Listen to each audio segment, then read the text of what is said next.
السلام عليكم ورحمة الله.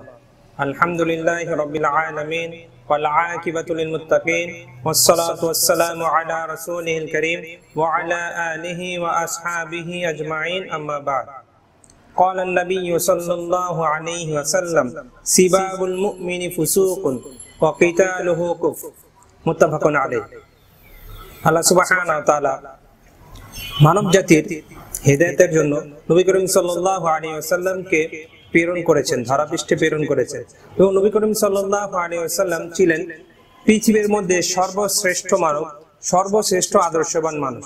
আল্লাহ নবী সাল্লাল্লাহু আলাইহি ওয়াসাল্লাম কখনো অশ্লীল ভাষা ব্যবহার করতেন না এবং নবী করিম সাল্লাল্লাহু আলাইহি ওয়াসাল্লাম অশ্লীল ভাষাভাষীদেরকে পছন্দ করতেন না।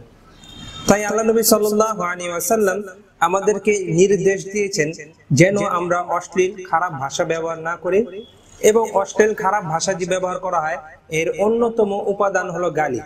তাই আল্লাহ নবী সাল্লাল্লাহু আলাইহি ওয়াসাল্লাম গালি দেওয়াকে ফাসিকি, মন্দ, জঘন্য কাজ বলে ঘোষণা করেছেন। যেমনটি আমরা হাদিস থেকে জানতে পাই, যে হাদিসটি ইবনে মাসউদ রাদিয়াল্লাহু তাআলা আনহু হতে বর্ণিত।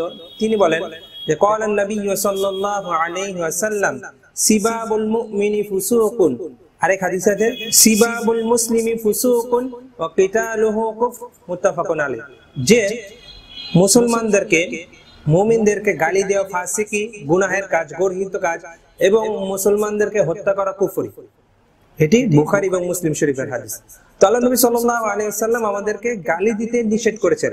তবে অত্যন্ত আফসোসের বিষয়, অত্যন্ত দুঃখের বিষয়, আজকাল আমাদের ইয়ং জেনারেশন ভাইয়েরা গালিকে একটি ভাষায় পরিণত করেছে।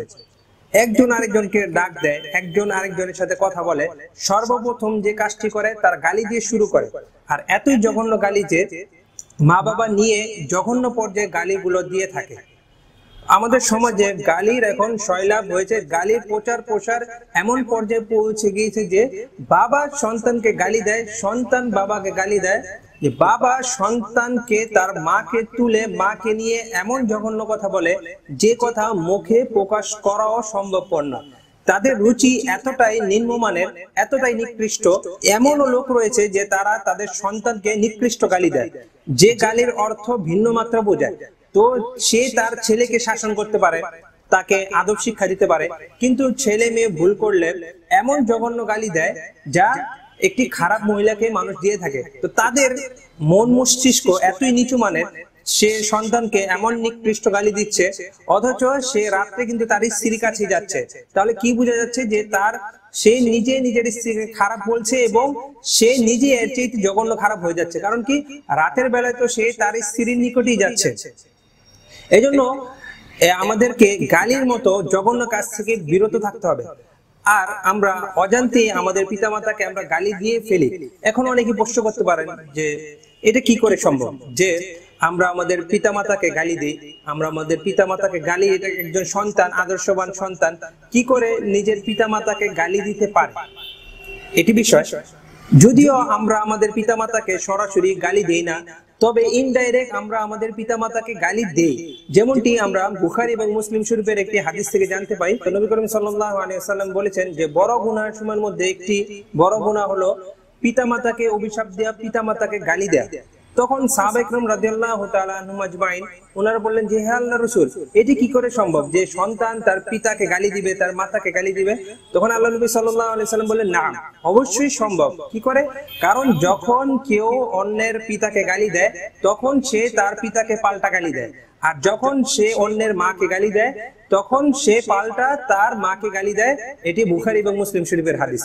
তো এই হাদিস থেকে বোঝা গেল যে আমরা অজান্তে আমাদের পিতামাতাকে আমরা গালি দিচ্ছি, অজান্তে আমাদের পিতামাতাকে আমরা গালি দিয়ে ফেলছি। কারণ যখন আমি অপরের মাকে নিয়ে গালি দিব, বাবাকে নিয়ে গালি দিব, তখন সে প্রতিক্রিয়া স্বরূপ সে আমার মা বাবাকে গালি দিবে, আমার পিতাকে গালি দিবে।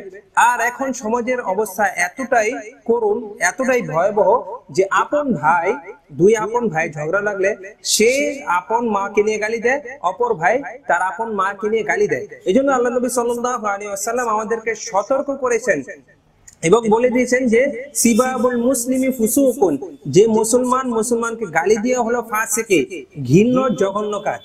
তাই আল্লাহ সুবহানাহু ওয়া তাআলা আমাদের সমাজে যে কুপ্রথা রয়েছে, গালি নামক যে ভাইরাস এর প্রচার প্রসার হয়েছে, গালি নামক ভাইরাস যে ছয় লাভ হয়েছে, এর থেকে আল্লাহ সুবহানাহু ওয়া তাআলা আমাদেরকে হেফাজত করুন এবং আমরা গালি থেকে সর্বদাই দূরে থাকব।